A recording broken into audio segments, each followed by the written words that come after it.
Good afternoon, everybody. Welcome back to our final session of the day, which is titled 2023 and Beyond APSCA Strategy. But first, I want to introduce you to our executive board. Let's see, changing slides. Might need your help. I don't seem to be moving anywhere. If you could move my slide for me, I'd appreciate it. You got to press hard. Okay, pressing hard. There we go. Got it down, pressing hard. I want to first take a moment to introduce you to our executive board. We have 3 members of our executive board that are from the stakeholder board. We have Laura Rubo, who is a brand and retailer representative. We have Avadi Safarian, who is a collaborative program representative. We have Mark Spears, who is the independent. We have Frank Dorser, who is a B member representative. Greg Gardner, who is the B and C member representative. Newly elected John White is the C member representative. Rajan Kalamanathan, I never say his name right. I hope I didn't butcher that too much. Justin Beatty and Anastasia Spati are our 3 A members. And myself, I'm also on the executive board. So that is your 2023 executive board. We have a special thanks to our outgoing executive board member being Randy Rankin from Eurofins. He's been the C member representative for the last 2 years. For those of you that know Randy, you know he's a fantastic vocal, great participant on the executive board. He actually was one of the original founding members, and so he's been on and off the executive board since the inception. So we know that we will continue to hear from him, and we look forward to that feedback and participation. We also have our stakeholder board. And on our stakeholder board, it's made up of representatives from brands and retailers, collaborative programs, as well as independents. And we actually have Todd Nash here with us today from the Home Depot, which we appreciate him being able to make the trip. We've had a few illnesses that people had to cancel at the last minute. COVID is still rearing its head, even though we're 3 years into it. We've also had 2 people from our stakeholder board which have retired at the end of their tenure this year, being Florian Swartz and Elizabeth Bystrom. And we've also welcomed Craig Moss to the stakeholder board as an independent. Okay. As we move forward to share our plan in partnership with our membership and stakeholder boards to transform the social auditing profession, we will be discussing the APSCA strategy with all of you here today. So I think it's worth taking a moment to remember the importance of strategy. Equally important is the execution of strategy. It's just not good enough to have your strategy documented. But as Thomas Edison, the co-founder of General Electric, said, vision without execution is hallucination. We have a vision, we have a strategy, but we must remember that the execution of that strategy is vitally important to ensure we can deliver on that vision. Implementation does require all of our combined efforts. And as we move towards implementing and putting a call out for various working groups, and we'll talk about that in a little bit, we're going to be looking for you, our members and stakeholders, interested parties, to help support that facilitation. So as we look at our strategic pillars, and we've actually been working on our strategy for a good part of this year, and we've identified 3 strategic pillars, one being professionalism, one future-proofing, and identity. And each one of my partners up here, which are representatives from the executive board, are going to take us through each one of those different slides. They're going to take you through a number of the objectives as well as the goals for each one of their respective pillars. So I'm going to hand over to Greg Gardner in just a moment to tell you a little bit about professionalism, which is the pillar that we've allocated to Greg. But I'm just going to tell you a little bit about Greg. Greg actually provides a very unique perspective to the executive board. He's one of a few, and I guess I could just say 2, founding members where the original representative of those individual firms are still participants on the executive board. We met Frank Dorser this morning, and Greg is the other one. Greg is also a certified auditor, so he helps bring that auditor perspective to the board, and he was one of the first 42 auditors that were announced in 2019. Greg is also the owner of a social compliance audit firm, and he was also one of the first when it came to achieving full membership with APSCA. Greg's also one of the original, a lot of firsts happening here, you must be old. Greg was also one of the original auditors that were trained by the Department of Labor to conduct social compliance audits. He's also done audits in more than 80 countries. I didn't exaggerate. Is it 87? 80 plus. Okay, that'll do. He understands firsthand about how much this profession has evolved since the mid-90s when he was first started auditing. He's also an invaluable resource as we look to evolve this profession and ensure that we're considering auditors, audit firms, as well as a profession as a whole. So I'm going to hand over to Greg as he takes us through the professionalism pillar. Thanks. Yes, I'm old. When the founding members were naming the organization, they didn't name it the Association of Social Compliance Auditors. They named it the Association of Professional Social Compliance Auditors. And so it was intentional. And so 7 years later, one of our strategic pillars is still professionalism, because that's what the market was asking for then, and the market's still asking for that now. What can we do to be more professional as member firms and as member auditors? It was interesting to hear the keynote today, Martine from the BBC talk about an institution like the BBC needing to be credible and make the case to their constituents as to why we should believe their stories and their news work. And so that's kind of us as auditors. It's not enough to say we set this up 7 years ago and we're done. So the strategy of professionalism that was in the name 7 years ago is still part of something that we're doing going forward. And so the 3 bullet points that I'll go through, the enhance, the auditors, and the governance, all deal with professionalism. So for enhance, what can we do to enhance the credibility? It's not going to happen overnight. It probably won't all happen in the next year or two, but the strategy is to what can we do to continue to enhance for the marketplace the services that we're offering as professional and credible. One of the things that we're looking at is when we bring on new members, the membership process in the past has been virtual, the application. And those of us that do audits would say that a virtual audit is better than no audit, and an in-person audit is better than a virtual audit. So the new applicants to become member firms of APSCA will go through a process that's in person, visiting their headquarters, interviewing management in person instead of over the phone, looking at documents and things in person. And so that's just an enhancement with an effort to be more credible. Reporting and metrics. Member firms self-report on a quarterly or an annual basis certain metrics to APSCA, and that helps us learn more about the industry. The founding members were surprised that there were more auditors in the world than we thought that did social audits. We sat around and said, well, we have this many and you have this many, and so maybe there's 2,000 of us, maybe there's 2,500 tops. Well, there's 4,500 auditors 7 years later. So either we doubled in size in 7 years, or there were more than we thought. So the metrics are helpful. And when we were operating in silos independently, competitively, we just didn't know what we didn't know. And so to enhance the self-reporting, to ask for more metrics from the member firms will help us as an industry understand, well, how many audits are we doing? I had a conversation with someone today, like, really, is the industry that size?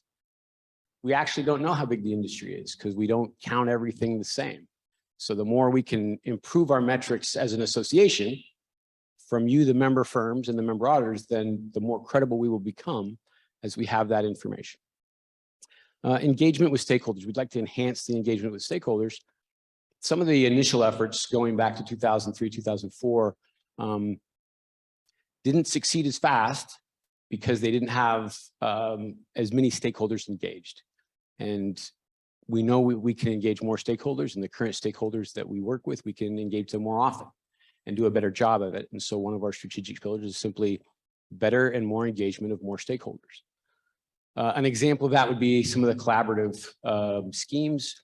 If they need specialized training for auditors or audit firms, is that something that APSCA can recognize so that there's no duplicate efforts, and vice versa? Is that something that APSCA could offer so that the collaboratives don't have to offer it? So again, so that it's all credible that we're all offering the services that the market wants. if it was not just training, but if it was a quality assessment that a collaborator was asking for of one of the firms, is that something that APSCA can recognize in lieu of something that APSCA is asking for, or vice versa? Could APSCA offer that service so that the collaborative doesn't need it because they can accept that we're offering something that they need in a credible way? And then the final, one of the final issues on enhancements would be to improve the turnaround time of our disciplinary process. Disciplinary process is important. It needs to be fair, it needs to be credible, and it needs to be accurate. And that can take time, but it's been taking too long, and we recognize that, and we're looking for ways to enhance the TAT of our disciplinary process just to be more professional and do a better job. The second objective related to auditors and professionalism is, well, it's an interesting one, because APSCA is the profession meant to be the professional association for auditors. It doesn't employ auditors. It's an association for auditors. For me, it's interesting. When I interviewed for the job in 1995, it was called an investigator. It wasn't called an auditor, but it was the same job. The woman said to me, "Why are you interested in this job? You seem to be overqualified." And I said, "I don't want to be in an office." And auditors have a really hard job, because if you're in the office, you're not making money. You're not doing your job because the supply chains are somewhere else.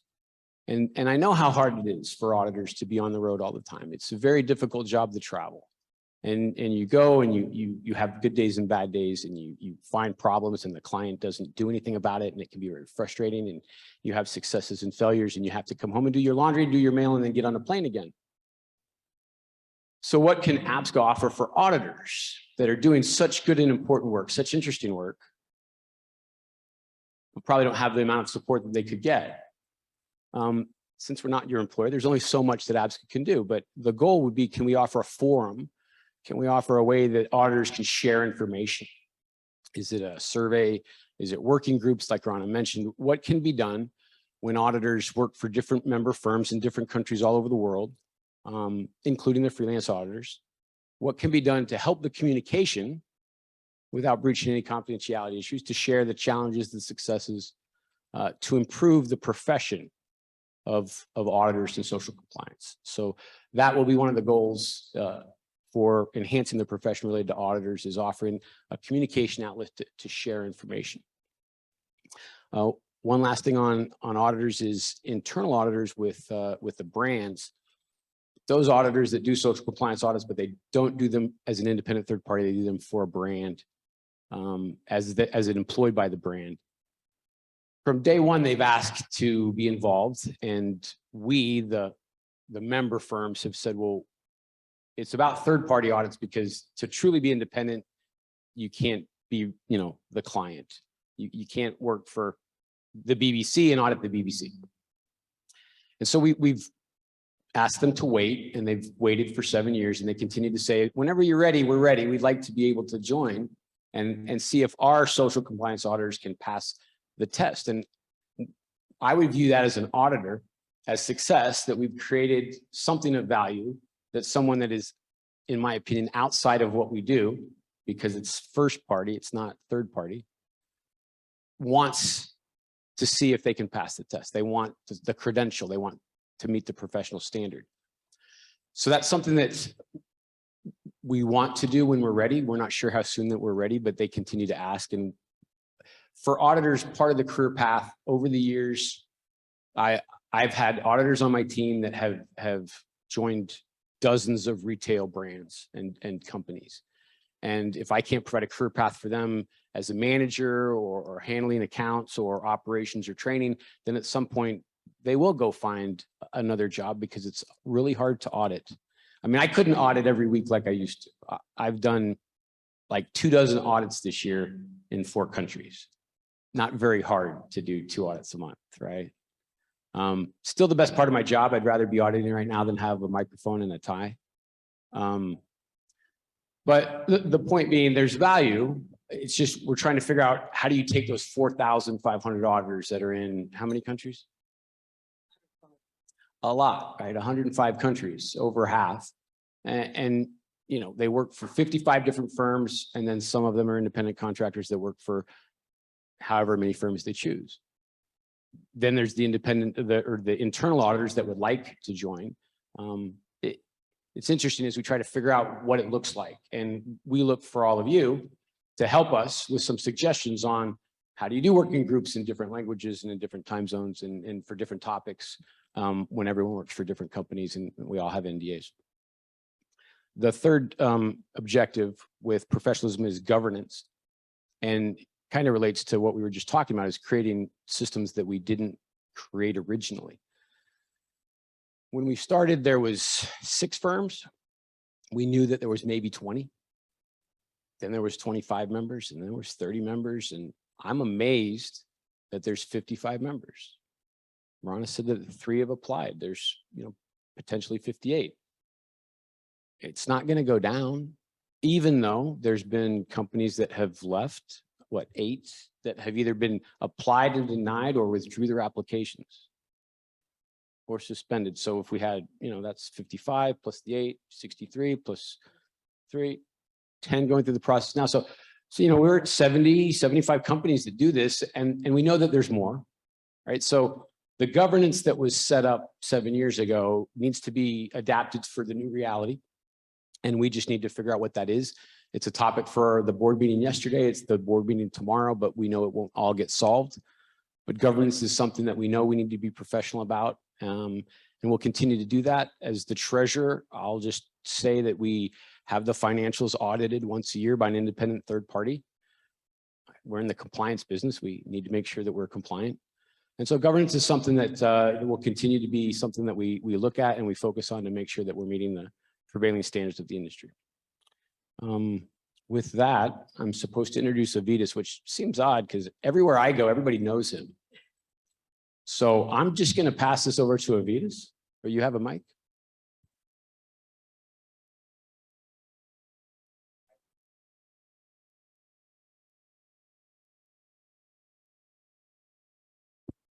Now it's working. Okay, it just took a second to wake up. Thank you, Greg, and thank you for getting us rolling on a discussion of APSCA strategy and kind of the future for our profession and for our organization. This is all, APSCA 2.0 in the making. And as Rana pointed out, the history of this space, and all of you who are here know that as far as industries go, this is a fairly young one, right? We have some old folks in it. It turns out, although I got to tell you, if that's what old looks like, that's what I want to look like when I get old, right? But the industry itself, is really, depending on who you talk to, 2.5, 3 decades old at best.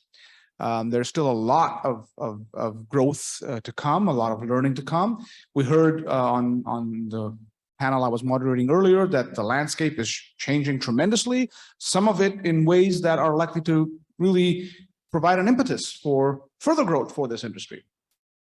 So as we lay the foundations for the professional body, a very important exercise in and of itself, by the way, because as again, Greg pointed out, when he first applied for the job, it wasn't even called auditor, and there was no set sort of syllabus or set criteria or set job description for what it was that you had to do or you had to be in order to qualify to do that job. And we have come a long way from that. But as we are describing to you now, even in that short amount of time, change is happening even faster than we had anticipated. So this session is meant to sort of look forward, as Rana mentioned, and the next sort of pillar of the strategy plan is future proofing. And I'm setting myself up, right? I'm saying we're talking about the future, and this is what one of the pillars are. Looking at how do we make this organization fit for purpose with the future in mind. And in this sort of broad topic, we've got 4 things we want to share with you. And I want to say, if Rana hasn't already, that one of the things that we hope to get out of this session isn't simply a one-way flow of information, but we want to hear from you, right? Which of these things resonate? Which of these things are things you think we ought to be really paying attention to? Are we missing anything? Have we got something wrong, right? This is an organization still, very much in learning and growing mode, and at a critical juncture in our history. Yes, we've been around, 7 years now, but these aren't dog years, right? These are years that have gone by very quick with a lot of changes, and we're still, if we might be out of toddler stage, but we're still teenagers in the grand scheme of things. So we do want to hear from you, and we do want to get feedback as we develop this. In the end, this session is not going to, it's not about presenting a fully baked plan that's ready for execution. As Rana said, it is about the vision part, and to ensure that we don't have collective hallucinations, we have to work on the execution part. And that's really, to Greg's point, what the two boards, the executive board and the stakeholder advisory board, focused heavily on yesterday, and what the executive board will be focusing on tomorrow. But in its broad strokes, the strategy in its sort of vision level includes this future-proofing element. And the first bullet that you all see under that is talking about development. And this is a wonderful thing to be talking about, because this industry has, of all industries, the best possible problem: more demand for services than current supply. Boy, would you want to be in any business where that's true, right? As Greg said, we didn't know really how many there were when we got going. Maybe a couple thousand we thought was the case. Turns out there's at least 5,500. And turns out that's not enough. There's going to be need for even more as the German law kicks in on January 1st, as EU MHRDD comes along, as various US laws kind of mature. So what can we do as APSCA to help develop a process which really articulates the value of auditing as a career and entices folks to join this profession, to become certified social compliance auditors, right? So the essence of that is, understanding how it's done currently, right? We survey our members and get a sense of, all right, 55 member firms, how do you all find auditors now, right? And obviously, everybody is in high gear and looking to hire more. Okay, that's sort of on an individual basis. What can be done collectively, right, to entice folks to think about this as a career path in general, right?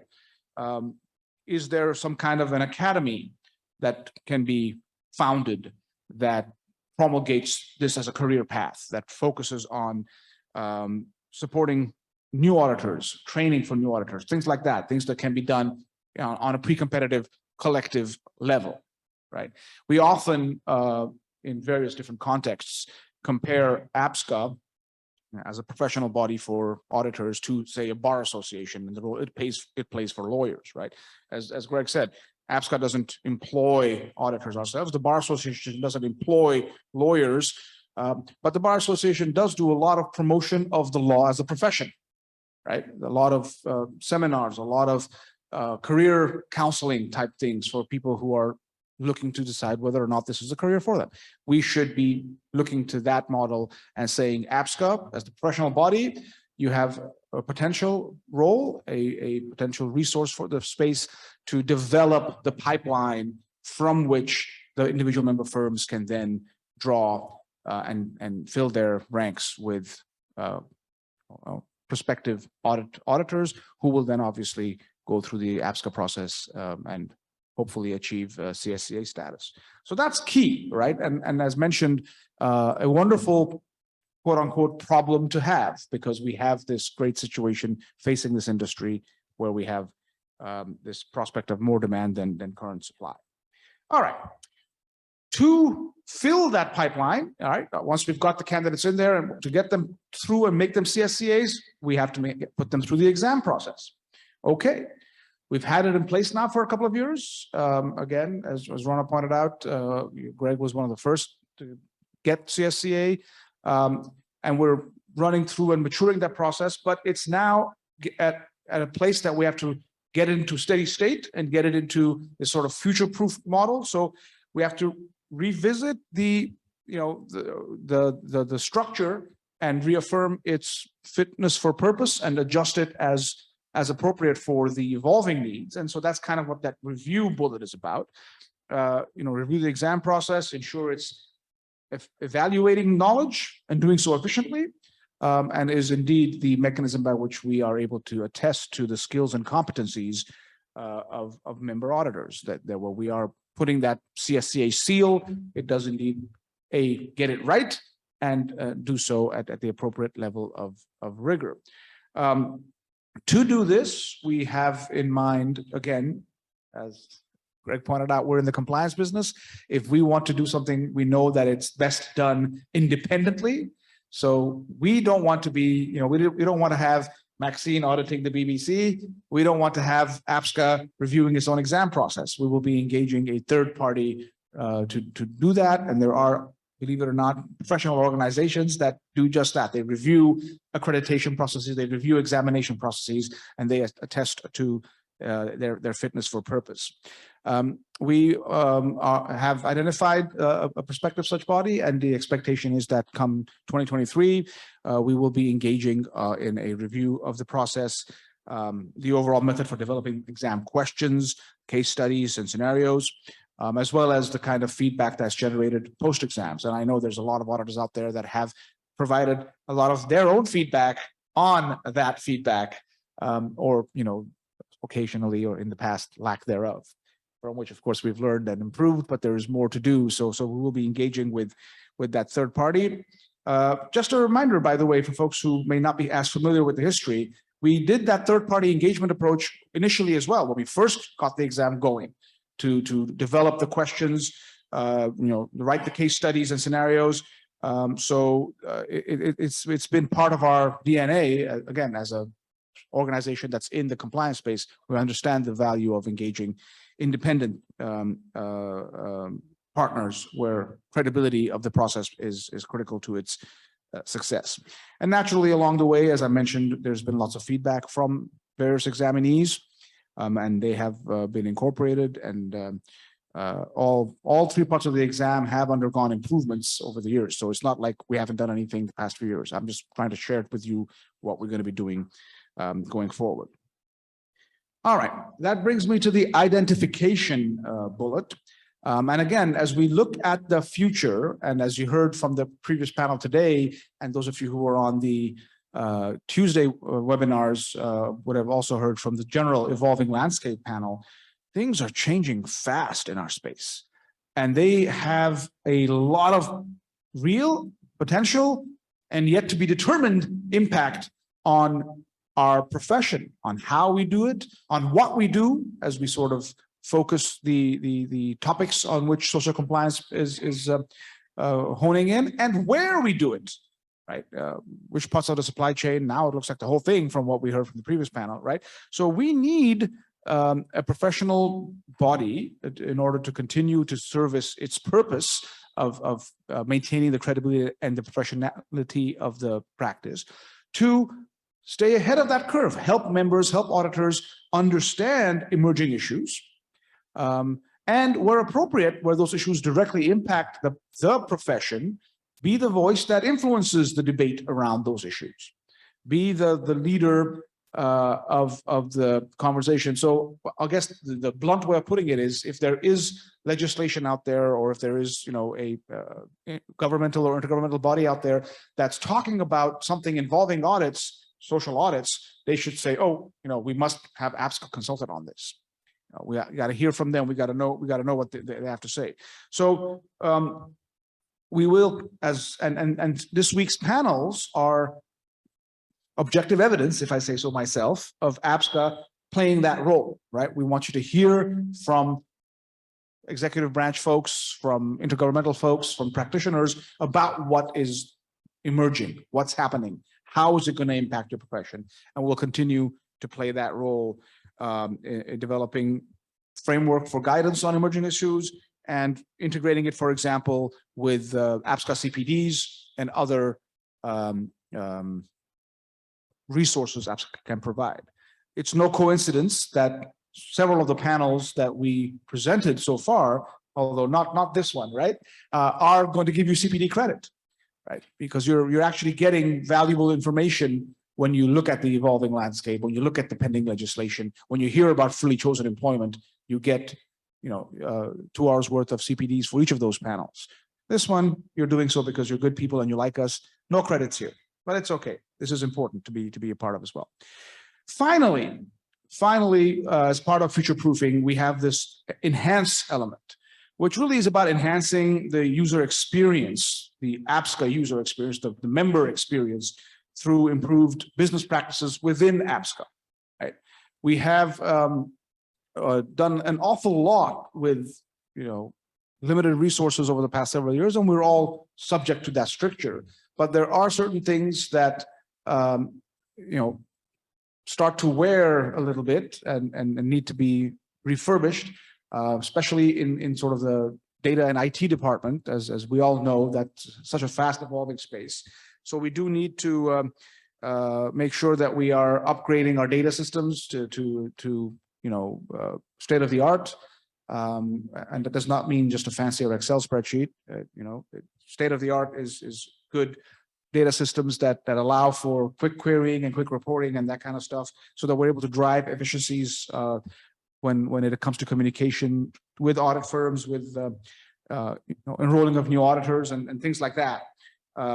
So we are working on that. That's part, again, of making sure that the back office piece of APSCA is also future-proof and ready to move forward and address this emerging landscape, the quick changing world we live in, and help auditors and audit firms grow and meet the demand that is at present outstripping supply.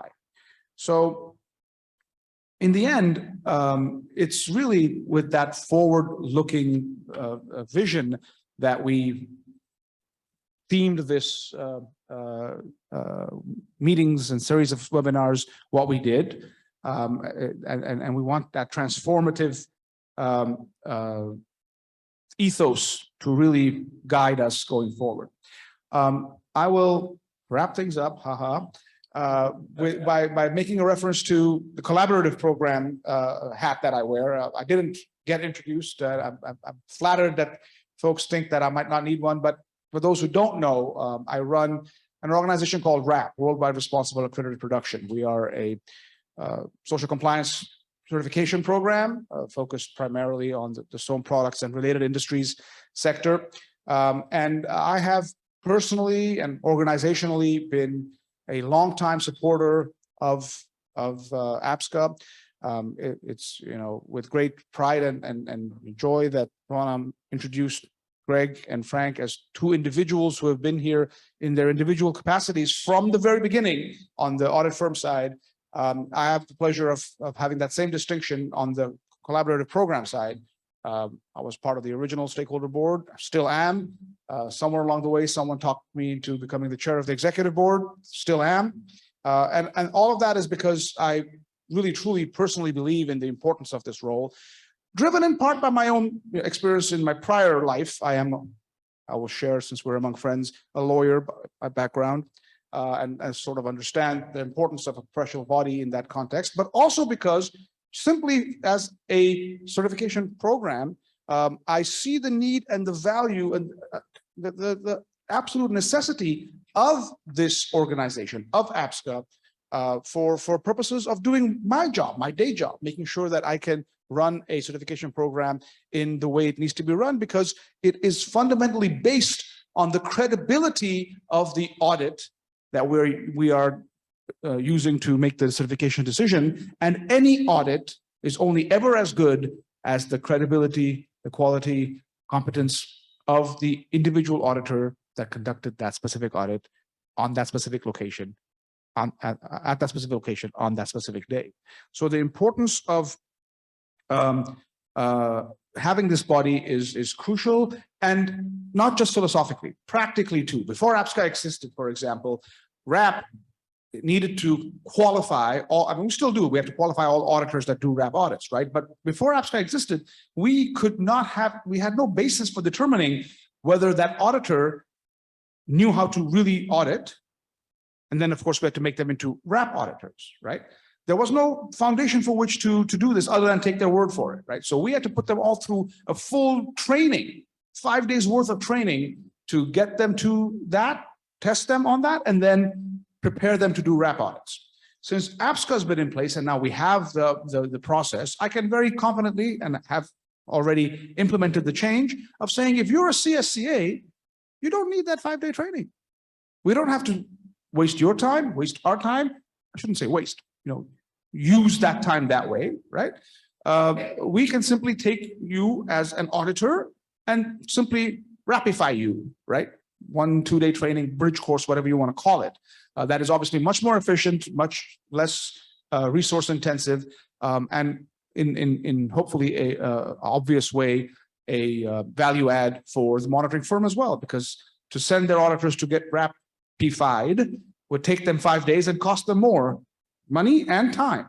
Now it's a 2-day bridge course, obviously costs less and takes a lot less time. So there's more time to be spent taking off the tie, going out there doing audits, right, Greg? So there's value there, right? Both for me, for the auditor, for the audit firm, and ultimately for the profession. So I just wanted to leave my section on that sort of specific practical note to give you a flavor for what the value of APSCA is, and how we're trying now to take that up a notch and look to the future as we develop APSCA 2.0. With that, I will pass the mic over to our gracious host, Frank Dorsers, who actually really does not need an introduction because he did introduce himself earlier today. So, Frank. Thanks, Javier. Hello, I'm going to talk about the piece in the strategy about identity around APSCA. But before I go in there, I would like to go a few steps back to show what the relevant importance is also to TÜV Rheinland to be with this organization since its early beginnings in 2015. And then there needs to be some perspective also and some explanation on how we are seen specifically here also in the consumer market. When I joined TÜV in 2013, going into 2014, there was a sort of crisis in the industry concerning incidents that happened in Bangladesh, India, and I was myself very much involved in working on the analytics, basically, of what went wrong. Why? I can explain you because, for the fact that we already conducted audit there in the past. From the consumer side, TÜV Rheinland is seen as a brand, so it has very high consumer awareness in Germany, specifically in Germany, because of different affiliations that we have with the consumer. They know us obviously through the testings that we do for consumer products, but even more so if you look at the automotive industry. So if you need to take your car to MOT or to periodical inspection, you actually take the car to TÜV. So it's actually the abbreviation TÜV that is used for the technical inspection. And here in Germany as well, taking a driver's license is absolutely regulated by TÜV. So that means the inspector is a TÜV inspector. So of all kinds of levels, TÜV is in direct contact with the consumer. And there's also the appreciation that if TÜV is there, then everything is in order. Everything has been done in shape, form, and order. And this is why when we were facing, how can I say, challenges in the work that we do in the social compliance sphere, we were very much interested in from the experience that we had from there, and to participate and to contribute to an organization that sets a standard in exactly that, in that space. And this was for us important to have that learning, but that affiliation and the and that association with an organization that is seen, and this is why now I come to the part identity, that is seen as a reliable identity concerning these points. And really going back to what it was then was about, you know, let's set the standard for this profession. And that's it. That's what we did. Now, if we fast forward, and I've been with this organization since 7 years, I think that what we can see today is that, and maybe you've experienced it today while sitting here, we have a different understanding of APSCA in the morning towards the afternoon. I certainly had by the amount of participants that were here, and I had also a very good feeling on where the pieces of the puzzles are and where the pieces of our profession really lies in and what our future task is going to be. So this is why this appreciation of identity of what APSCA is. I mean, I'm a member of the board. I will obviously, you know, support Talk Positive, and I will go over what we want to do in the future to enhance that. But it's important that this message is getting carried through you and also to the participants that we have obviously joining online. Now, if I go to this part of identity and you look at that what Maxime was saying this morning about the BBC, you know, there's the brand, there's the institution, and there's the recognition. I think these are really 3 key words that we must implement also for ourselves and get this positive recognition from all the stakeholders that we're working with. And what will this do? And this is always a word that comes back and back and back. Also, if we see how the laws of due diligence are developing, everything we do has to be credible. Credible is that what comes back, and credible is, even if you look at the latest law developments, a credible institution. So we are talking about this. We have the aspiration of doing this. Now, we have developed 3 main topics on how we want to get there. It's expand, build awareness, and recognize. Now, if I look at expand, let's start with number 1. Are we expanding? I guess we're expanding today. Like I said to you, we have 1,200 participants online, and we have over 60 people who join us here today to participate. Also in the current of this week, as you know, we have in that space added CPD courses for the auditors to participate and collect the points in that sense. We are also working on external publications so that we've got, how can I say, more alignment on the aspects and the requirements of APSCA, and certainly also the expectation. And we're also working on social media for the future so that we get more aligned and more feedback also from the stakeholders there.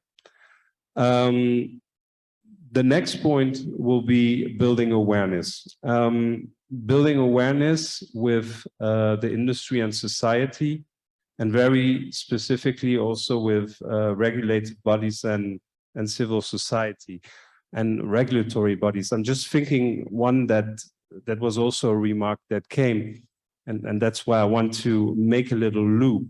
So when we joined APSCA, it was all about outside stakeholders, NGO. It was about an incident that was reported in the media. And we're now changing the reporting, or reported by the media, by a report that needs to be delivered. And I think that's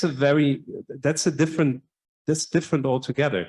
It means the constant generation of information that we have is very vital. And this is why we must align with these important stakeholders like we saw them in the course of the day and this morning. Also working, on this element of awareness, what expectations can or cannot be met with businesses, very clear. that this is also something that we need to work on and to clearly communicate in the strategy. And you know, on that building piece, it is very clear that moving forward, we are counting on the participation of the stakeholders, of the auditors, to shape and develop APSCA, because like we've seen also, we are in a pretty dynamic environment. These regulations are coming up, regulations are changing, and we need to adapt to that. So this is why we, in this round, also count on having that type of exchange. And this brings me to the last pillar, and that's really the ultimate point where we need to get to, is that we simply have that recognition. We have the recognition from the stakeholders, and we are the element to create transparency in HRDD. And this is really where we need to, in the coming months and years, align on these expectations as we move to the developments of due diligence, that we become a part to this. And I think today we saw as well from the interested parties, ILO, IOE, we're there. We are at that step. We are in that exchange with these stakeholders. So we are we're in the place where we want to be. So this is, again, for me, from in a short view, the work that we want to do, the work that we also want to do together with you in order to move the identity of APSCA forward and its stakeholders. Thank you. Great. Thanks very much to all three of you. We've got 5,000 questions coming in, so we will get to them. It's been quite exciting to see the questions, and I know some people are frustrated. They feel we're censoring. We're truly not trying to censor questions. We're trying to group them together and answer as many as we can in the short amount of time that we have. So we're not trying to censor out the hard questions. There's a lot of hard questions that are coming through. Just to sort of start, I'm going to talk about the elephant in the room probably as the first one, and so I'm going to call back on Avadis to you get the elephant. So I know, sorry, some of these were not. We're definitely into surprises today. But it is really talking about, and I know it's a question, and there's a number of questions on here, so we're just going to answer them all sort of in one hit. So I'm just going to sort of paraphrase. But we talked a little bit earlier, and the three of you have also talked about the fact that, you know, through this year, we have developed this strategy, and the three of you have just brilliantly presented the strategy that was approved in September by the executive board. And as I mentioned before, now it's about moving towards implementation, and it's then it's defining what that implementation is going to look like, the timeline for it, etc. Also, during the September meeting and communicated out to our membership, is we did agree at the executive board level to a funding mechanism to fund that strategy.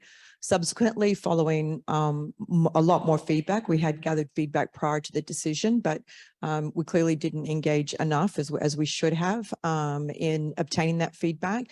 We've received a lot of feedback, and from an executive board perspective, we spent a lot of time over the last probably 5-6 weeks, having some really good solid discussions about the funding mechanism, about the strategy, about the timeline for implementation, and about taking a step back and reflecting. So Avadis, after all of that to lay the ground, I think you know what we're going to say. Yes. So tell us a little bit about where we're at with funding. All right, you had me nervous there for a second. I thought that might have been the elephant in question, but you know, you start off by talking about hard questions. I'm like, what is she going to ask me? Yes, and you know what? Maybe we should have. I mean, obviously anticipated and talked about it ahead of time. But so everything, Rana, you've laid out is exactly right as far as the background goes. So we've got this broad vision. We have a strategy, and when we're committed to it, we are going to get APSCA 2.0 and, you know, be that voice for the industry. What we have discovered, as Rana pointed out, is that the timeline that we had hoped to implement this across was overly ambitious, you know, quite simply, and to interestingly enough, two quotations that were shared earlier today. Obviously, the vision without execution is hallucination one. We have to execute for that vision to truly have meaning. And we have to get that execution right. Otherwise, we're all hallucinating again, right? And earlier today, when Maxine was presenting the BBC's editorial guidelines, and she flashed that video that was really very well done, I thought. One thing jumped out at me, which is one of my core laments about media today. There was one editorial guideline that said, accuracy is more important than speed. Some of you may remember that, right? And I mean, if the BBC actually follows that, God bless them. I know a lot of media doesn't, right? But I bring that up right now because that's the guiding principle for us as a board, because getting this right, the vision that we have, and executing it properly, getting it right, is more important than doing it fast, because we're only going to get the one chance to get it right. So we have, as a board, and this was what Greg was saying earlier, devoted a lot of time, and we've been very fortunate to have the engagement of our stakeholder advisory board on site yesterday as well, a lot of time on understanding exactly what the execution will involve, will require rather, and how much time will that involve. So you've got the vision and you've got sort of the commitment to get us there. The how and the what are the dates that will be involved in getting us there, that had been communicated earlier, is being revisited to ensure that we do get there, as opposed to risking progressing along what was clearly an overly ambitious timeline and running highly a risk of failure. So that's where we are. And as again, we've said, there's a board meeting tomorrow that will hopefully really get down to the granular level of detail with regards to the processes we're going to put in place to finalize that timeline. And our expectation is that, that exercise is also going to take a little time, but shouldn't take too long. We have, at the moment at least, targeted the first quarter of next year to be dedicated for that, with recommendations and results coming out of that for the board to then review, with the prospect of a new system, new funding, whatever we're settling on, going into effect, being implemented the second half of next year, July 1st, as the starting point. So that's where we are right now, and we'll know a little bit more by the end of the day tomorrow. And of course, there will be communication from APSCA at appropriate points and intervals as the details get fleshed out. But fundamentally, on that funding front, that's the result. In the interim, obviously, we still need to keep the lights on, and so the bottom line, I don't know what the metaphor would be, the elephant, and now the other end of it is the trunk, the tail. The bottom line, the elephant's footprint, is that we have to revert back to the existing funding model that we've had all these years, to carry forward and be able to pay the bills in the first half of next year. So that's how it'll be, with, as I said, the new model to be fully fleshed out and execution details developed and implemented second half of next year. So I don't know if we've killed the elephant or just killed the buzz in the room, but that's where we are. So I'm just going to sort of tap onto that, and I guess I'm going to ask myself this one question. But one of the questions here is, the board spends a lot of time speaking with stakeholders. Will it spend as much time speaking with members? And the answer to that is yes. One of the action steps that came out of yesterday's conversation is we do want to ensure that we are engaging more with members as well as more with stakeholders. I think it's one of those things, members, you probably feel neglected. Many of our stakeholders feel neglected as well. And, we're trying to ensure within APSCA, with the handful of people that we have, that we can meet all those expectations. And one of the things that we're going to do is we're going to go back to kind of the model we had when we first started with regards to the developing of the code, of professional conduct and the development of the competency framework. All of those documents were developed with using working groups and consultation groups. And so one of our, and we'll put a poll up, I think as a poll might already be up. But one of the polls that we're going to ask is to get your feedback on where you see some of the priorities with regards to the strategy that we talked about. And then the other thing, and we'll do this separately because you can't do it as a poll, I don't believe, but we also want to find out from our members as well as our stakeholders is who would be interested to help support some of our panels, or sorry, some of our working groups. And so we are going to have a couple of different working groups, one very focused on strategy, in particular and funding. And we do want to ensure that we get feedback and comments from our members. Did I miss anything on that? It was a big conversation yesterday.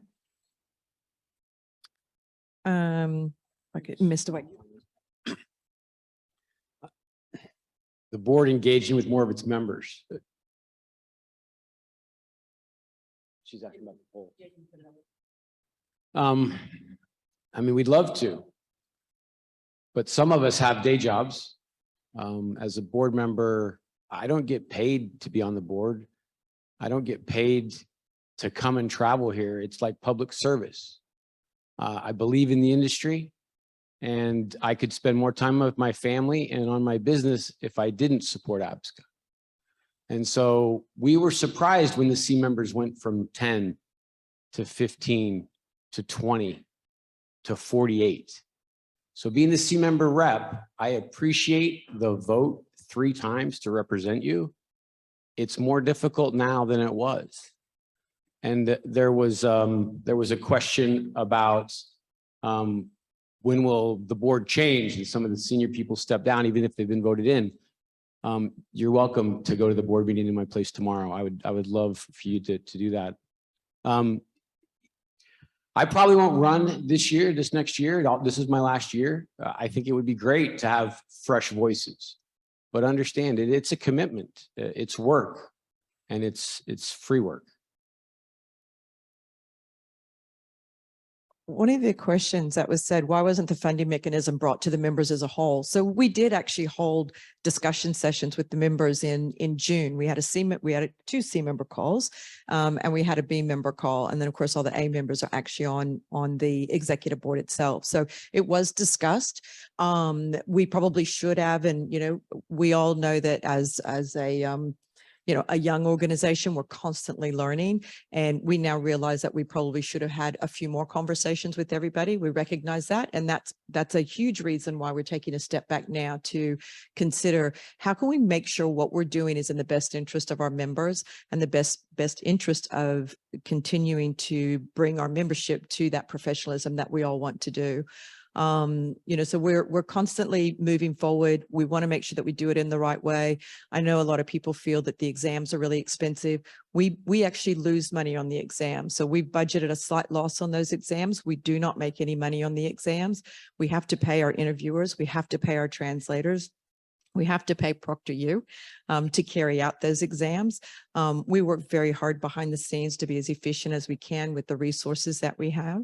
I also know there's a question about the data system.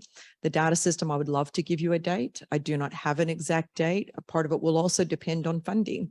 The team have been working on a data system for a little while. It's in a little bit of a limbo right now for a variety of reasons. And until we can sort out what the funding is going to look like for the next near future, I can't give you an exact date on the data system, which is disappointing.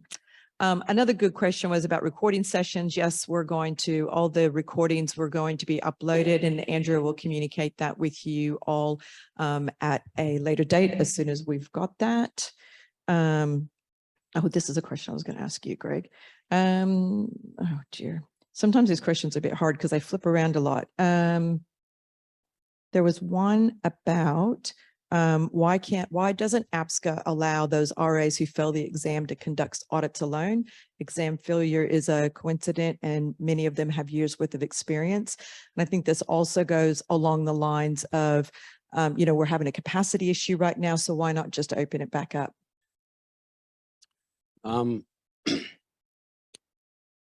APSCA doesn't make the rules for the market. They make the rules for APSCA. It was created because there was a request from the market. The clients were saying, who's doing these audits? Are they competent? Are they ethical? Are they professional? And so the creation was meant to say, here's a floor. They're at least this good. They may be a lot better, but they can at least do these activities. And so, the RA was just meant to grandfather in people that had years of experience. It let people continue to make money for 7 years now, without being tested on their competency. It let them, hey, you've been doing this. We're going to give you credit for doing this. Keep doing it and take the test as soon as you can. If you haven't passed the test, take the test, right? Until you pass, get some training, get some help. The APSCA won't lower the standard. I mean, if the board chooses to, they do. From what I've heard, that's the standard. If an individual firm sends someone out, they can send someone out. We're not running those businesses that make those decisions. So, in a time of emergency, they might send people out that aren't qualified in the police department or the fire department to help put out fires, or in places of wartime, they send out anybody to be a trained soldier. It's not trained. So I don't know if companies are going to send people out. We can't make decisions for them. But the last I heard is APSCA was saying, this is what you need to do. You need to pass the tests. I know that there's good auditors that haven't passed the test. I've got some really experienced auditors. I worked with one in West Africa this year that years of experience. I watched her do the interviews and get great, valuable soft skill information. And she just hadn't passed the test a couple of times. She's passed it now after a couple more times. So I think it is possible to get through it. I don't think it's impossible. We've had people request, well, can you go shadow my good auditor so they can demonstrate that they're good auditors? And the challenge with that is, if you're trying to find harassment or forced labor, some of those soft skills, you have to take them to a factory that has that problem and see if they can find it. And that's hard to do. And so we create a mock scenario, a mock situation in the test to see if they can find that. We are open to better ways to do this. I never thought you could test somebody on a computer. When we first were setting up the test, we thought it was all going to be in a room like this, doing mock interviews. So I've learned a lot in this process. We don't have all the answers. If people have other ways to test for competency, then we're willing to do that. Let me add something here. Not that much needs to be added. I think Greg has thoroughly answered the question, but you got to understand what the organizational purpose is in this regard, right? It has to be, to Greg's point, an efficient process. We're talking about thousands of auditors and thousands more to come. And it has to be a universal process in that sense, right? We often hear the comparison made to driver's licenses, right? And we had, I didn't know that TÜV was the one that did that over here. So Germany does have the reputation for being one of the hardest places to get a driver's license. And I think that's a good thing, by the way, because we give them out like candy in the US, and we shouldn't. Yet people still fail, even in the US, right? Does everyone who failed the driver's test just not know how to drive? That's not true, right? Often it's a case of taking it another time, and they had a bad day, and but you have to have a process. It has to be standardized. You can very well say that this one guy really just had a bad day, or this one woman has a tremendous experience. Check them individually. That would be a cost prohibitive model. You cannot do it that way. You've got to draw a line somewhere, and you've got to say, on this side of the line is okay, on that side it's not. And there is, yes, there is a sense of arbitrariness to exactly where that line is drawn, but it has to be drawn somewhere. And so you've got to be able to have a credible process, which is what we have. And as Greg has pointed out, if it was a case of you had a bad day and you're otherwise a competent auditor, the second time, third time around, you're familiar with the process, you've got your better conditions to take the exam, and physically, you will pass, right? I will say that if you have taken this exam 7, 8, or 9 times and you're still not passing, I'm sorry, maybe this isn't the profession for you. I mean, that's one of the things that we have to be blunt about. Being a social auditor is not easy. It's not meant for everyone. It isn't a birthright. It's a profession. It really is. It takes a lot of skills to do it. So we have, when I keep hearing that people are failing the exam and people say that as a bad thing, no, it's a good thing. You know, a third of the people who take the bar exam fail. A third of the people who take medical license boards fail, right? And guess what? We want them to fail because we don't want them operating on us in a surgery. We don't want them representing us in court because they have not got the requisite skill set, right? We want social auditors to be seen in that same light. This is an elevated profession. Not everyone can do this. And you have to find a way to say, here's how we check that you can or cannot. And yes, as I mentioned, you got to draw the line somewhere. Here's where it's been drawn. If it really is a line that you have not been able to cross, but you are otherwise good at it, take another crack. You will get there, right? That's what experience has shown us. So I'll just leave it at that. Yeah. So just one question before you put that down. Within the bar I got association, myself in trouble. yeah, he got himself in trouble. Within the bar association, do they have a maximum limit number of times that you can actually sit the bar? Remember us talking about that one time. Yeah, well, the bar itself does not have a maximum limit. You can take the bar exam. Now, the bar exam typically is only administered twice a year. You know, most bars, some only once. So that's one thing to keep in mind. But there's no limit to the number of times you can take it. But most firms where you are typically going to be housed while you study for the bar and they pay for the bar exam will not have an infinite patience. And the typical model is you get 2 bites at that apple. The firm will, if you take the bar, you're employed by the firm, they pay you to study for the bar, you take the bar, you fail, they'll keep you busy for another 6 months while you study and prepare for the next bar, and they expect you to pass then. And if you don't, well, you can't do your job. You can't be a lawyer, and therefore you don't have that job anymore. But the bar exam itself is, you know, there's no limit to the number of times you can take it as a matter of stricture. Yeah. So one of the things that we were looking at yesterday when we were starting to dig more into stats and data itself, and we were looking because when we report out with regards to pass rates on the exam, we're reporting out on all of the exams were set, right? Because that's the way our data system, you know, if we go to have a look, we go, okay, there's 4,500 people that have set the exam this year, and this is how many people passed. Our data system is not sophisticated enough to talk about per auditor. It looks at per exam. So we went and had some of our information assessed and to really get a good idea for how, you know, what is truly the pass rate when we look at it by auditor. And it was roughly 70% was passing part 1 and part 2 on the first attempt. And on the second attempt, it was then, you know, of the ones that hadn't passed the first time, of that 30%, it was about 15, 16% that were passing on the second time. So that's really starting to put and I'm not that great at math, so forgive me, but, you know, that's getting us up around the 80-odd% of the pass rate within the first 2 attempts. And, you know, if we sort of think about from the Bar Association, that's still 20% that aren't quite making it. That would be, to be blunt, considered an easy bar. If 80% are passing, you know, at least in the US, I don't know how it works in Europe, but as I mentioned, the mostly highly sought after bar, you're probably going to have a 2/3 pass rate, generally speaking. I've got a response on here to Greg. You said APSCA is not creating the rules for the market. This is not a responsible saying. As you know, it is generally influencing the market now. Yes, APSCA is generally influencing the market, but we don't create the rules for the market. We're not a cartel and we're not a monopoly. There's a lot that happens that's outside of APSCA. There's a lot of social compliance work that has nothing to do with APSCA. I think a lot of the firms do work that doesn't get reported to APSCA. We know that the rules aren't all followed for every audit. It's a process. Like we're trying to grandfather people in. We're trying to get all of the firms up to speed, and everybody self-reports. So if they report the truth, that's great. If they don't report all of their information, we can't control that. So yes, I would say we influence the market. I stick with we don't control the market. We can control the rules of APSCA. We can't control what your companies do.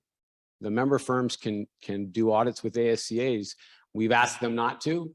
They signed a code of ethics saying that they wouldn't. We know that it still happens. I've got microphones coming from all directions.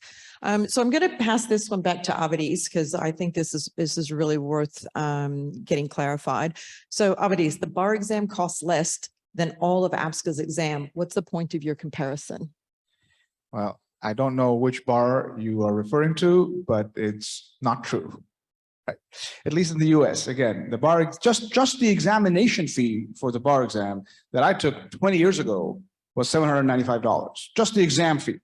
Right? I'm not talking about, I'll talk about a few other things in a minute, but that's just the exam fee. Right there itself, that's more than all the three parts of the APSCA process combined.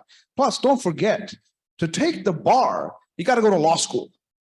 All right. And let me tell you, that costs a little bit more than the APSCA exam fees. So it's by no means true to say that the bar exam is more expensive than the APSCA process. So I apologize if in the specific jurisdiction something is different in this regard. It may well be. That's likely where the question is coming from, but certainly in the United States, it is not true. I'm going to ask Frank a question because he's looking lonely over there. We've all been holding the microphones. You're welcome. So we heard during the pending legislation panel that external affairs is something that's also very important to us, and there's been a couple of questions asking about it as well. But what should APSCA do? I mean, the big firms all have lobbyists.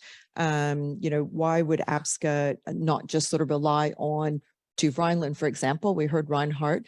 Why would we not rely on people like him to represent the profession to organizations such as the ILO, IOE, IOM, U.S. Customs Border Protection, et cetera, when they start looking at developing legislation? Why wouldn't we? Why does APSCA want to have an external affairs representative as opposed to relying on the firms and their lobbyists?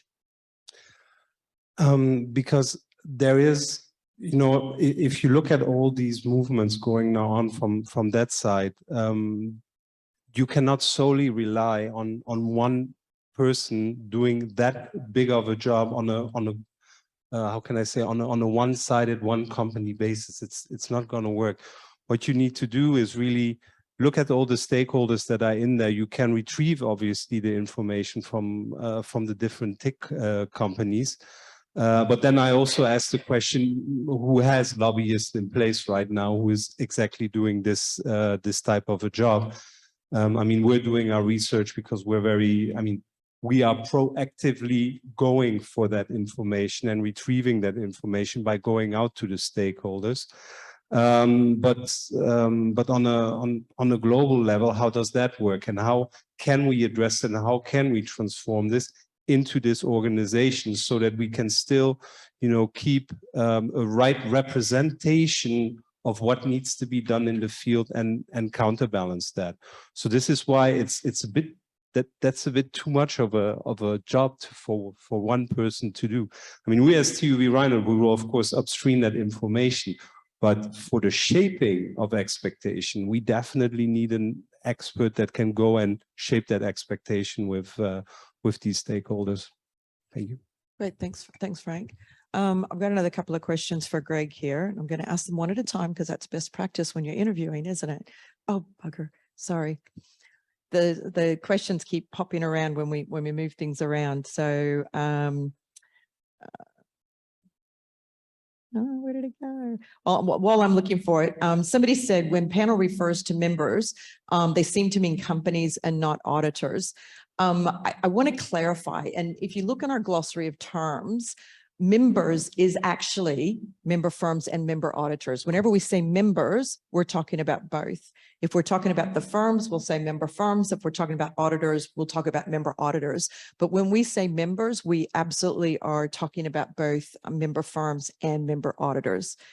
So Greg, we might just have to, don't know where the question went to. We had it and it just bounced away. Oh, here we go.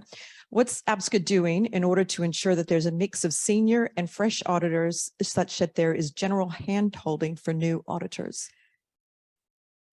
Nothing. Sorry. The idea is we don't hire auditors. We don't employ any auditors. So APSCA isn't doing anything specifically to pairing them up. The demand in the industry is there. We know that there's not enough auditors out there. And so all the firms, member firms, are hiring auditors right now. I don't know any that aren't. But we don't control how they get assigned to get trained and to do their work. Thank you. So the next one is, how do we protect auditors who might discover forced labor? Traffickers are likely to intimidate people to disrupt their cash flow. I've had a gun pulled on me in an audit. I've been locked inside a factory in an audit. I've been threatened. I've packed up and left in the middle of the audit because I was scared.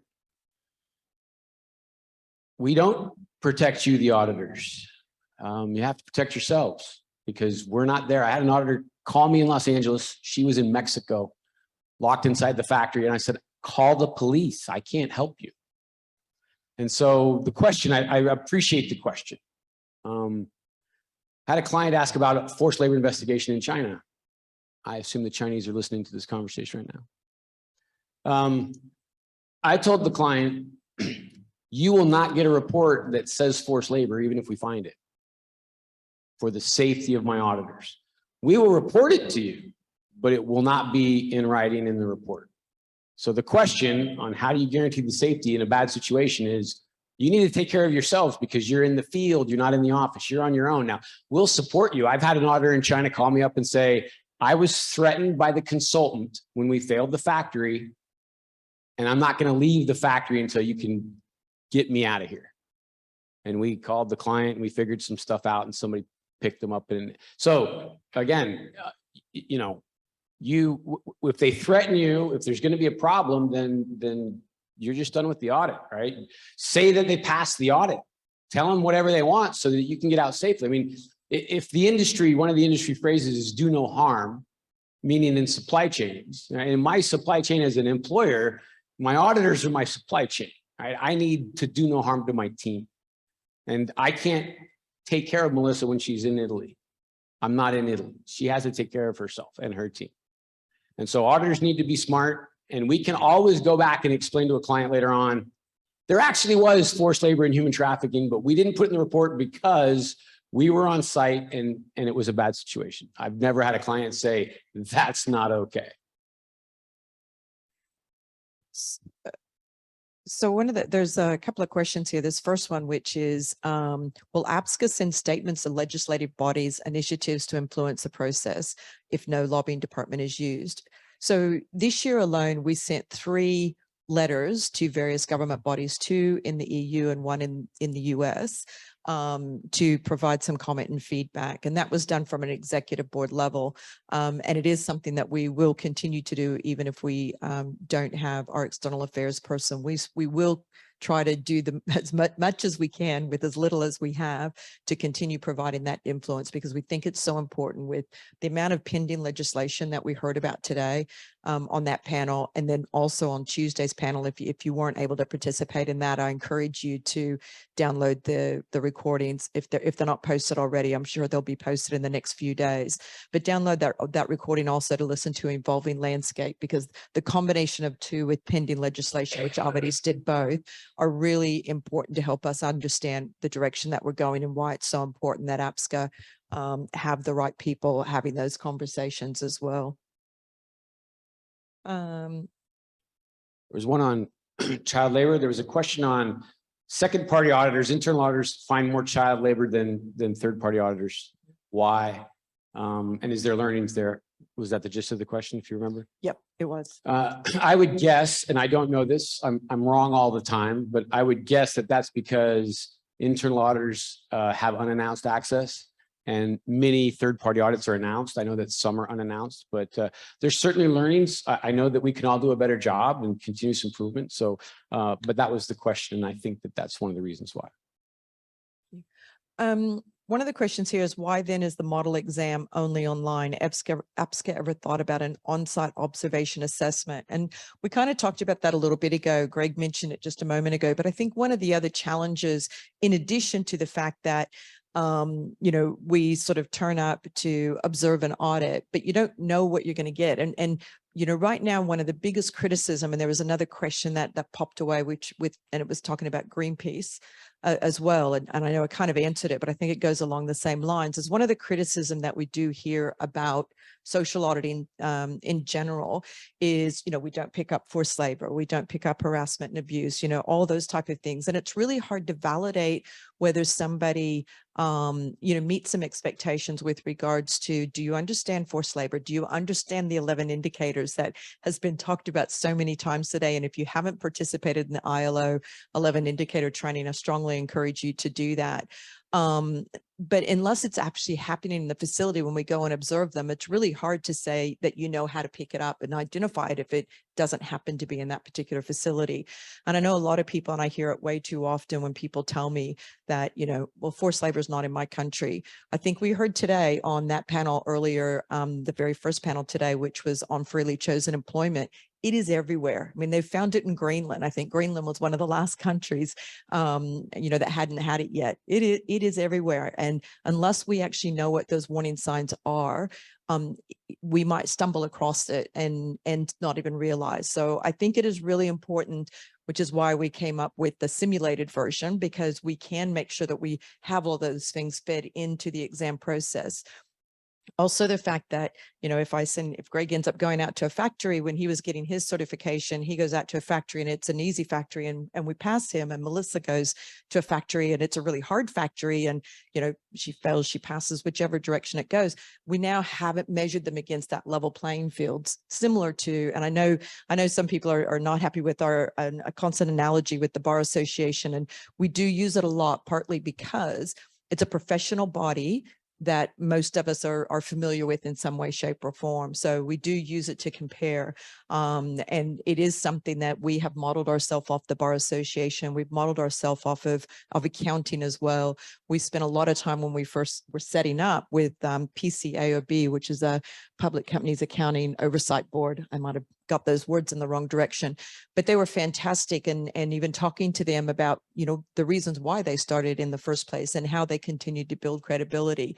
So we've spent our 7 years speaking and talking to so many other organizations and not trying to reinvent a wheel. We really have spent a lot of our time modeling ourselves off others. And so I think that the simulation, and we understand that sometimes the simulation with regards to, you know, interviewing process, it can be hard for some people to do role play in the interview process. And we understand that, but we do want to make sure that we don't have or that we do have a level playing field for everybody in the measure. And the only thing I'll add to that, Rana, everything you said is absolutely right. But given the question that seemed to suggest that, you know, the cost of the exam matters too, can you imagine how much more expensive it would be if we had to do it all on site?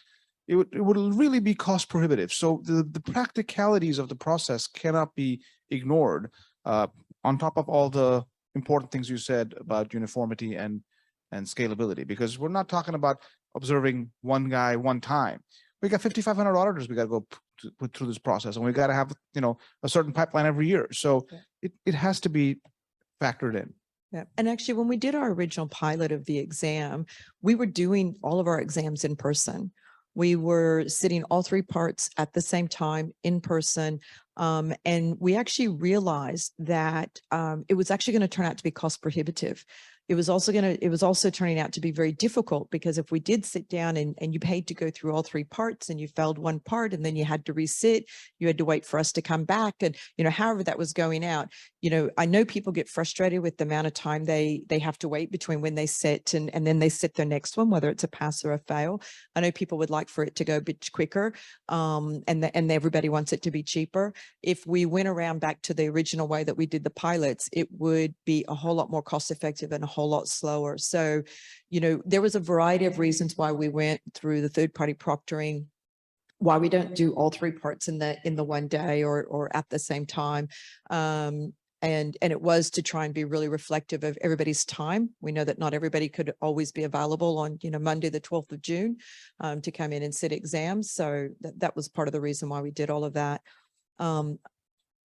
Oh, is work experience still a requirement for new auditors? So within the competency framework, it notes that as you enroll a new auditor, I mean, we want every auditor to be enrolled with APSCA when they're going out to do those social compliance audits. So we do want them to come in and start getting enrolled before they go out and actually actively participate in an audit. They'll be doing training audits, I'm sure, before that. We want them to have enrolled and have a number. Now the only pathway to go through is pathway 4, which is where they're starting off as an APSCA and they stay APSCA until they pass all 3 parts of the exam. So we do ask for people to submit those audit logs, which have around 20 audit days to start the exam. So I guess that work experience, I guess that's what it's referring to, is the audit logs and demonstrating a level of experience before you set the exam. I'd be really surprised if an auditor with no experience could come in and just start sitting the exam and pass. I guess it's a possibility depending on where they've come from, but they probably would still have some level of experience before they sit that. Now we have did you want to say something, Frank? Sorry. Okay. We're basically out of time and there's still a whole lot more questions. There was one question that I want to make sure that we close out on. And I'm just going to say to Andrea, if I misspeak, you're going to have to just call up here. But the question is about how will CPD be allocated to virtual attendees?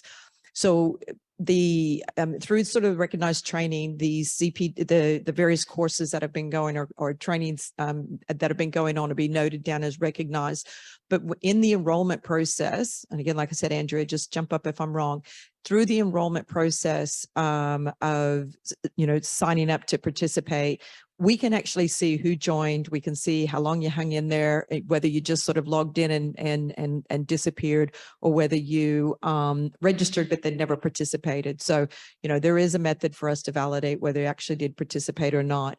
But if I'm not mistaken, they just enter it into NAC under your CPD tab that you participated list. It'll come up with all the information about how many hours it is. Andrew's nodding, so I got one thing right today. And then you'll get it recognized. But you do need to go onto your CPD tab and you do need to enter it. And if you're hearing this, presumably you got to the end of the session, although this one doesn't give you CPD, but you hopefully participated in the other ones that did give you CPD. It is now, I think if my eyes are right, 3:29. I want to thank everybody very much. I particularly want to thank Greg, Avadis, and Frank, who've been hanging out with me all week as we participated in our numerous executive boards. I also want to thank our other executive board members, Justin and Anastasia, who are here today. Unfortunately, Rajan got sick and was unable to travel. John White as well. Sorry, didn't mean to forget you, John. And then Todd Nash, our stakeholder board representative, who's also here in person, has been participating in various meetings. Just before I close, Alex Nasser, who's our director of ethics, is up the back here. Sorry, I shouldn't point at you. Say hello. And we've also got Andrea Gilders. I also want to say a very, very special thank you to our amazing TÜV Rheinland support team. You guys have been phenomenal. I know I haven't dealt with you a whole lot, but Andrea, every time I talk to her, she goes, we're in such good hands. The TÜV Rheinland team have just got this under control. And I really appreciate how smoothly the last 3 days have run. One more day to go. And I want to thank you guys all very, very much for such active engagement. I know we didn't get to every question. We will be downloading them all and trying to consolidate them and see how we can communicate back out to everybody. I'm going to let Frank, which he doesn't know, I'm going to let Frank have just a couple of closing comments, but thanks very much to TÜV Rheinland and happy 150th. We should have a birthday. Birthday cake, I mean. Oh. All right. Yes, thank you, Ronna. So again, the participants online, also the participants here today, I would really like to thank you for showing up and showing up in such large numbers. This has been the first event which has been conducted in a hybrid way. I must say it's really appreciated that we had time also to meet and reconnect with familiar faces and you see that element is also important, that we meet and that we drive this, and I really would like to emphasize, drive this topic forward collectively. so that we can bring it to success to all the participants involved and also, of course, our numerous auditors. So thanks again for your participation. It was a pleasure having you here. And yes, if we don't see each other anymore, then I wish you all a good trip home and yes, a good end of the year. Thank you. Thank you very much.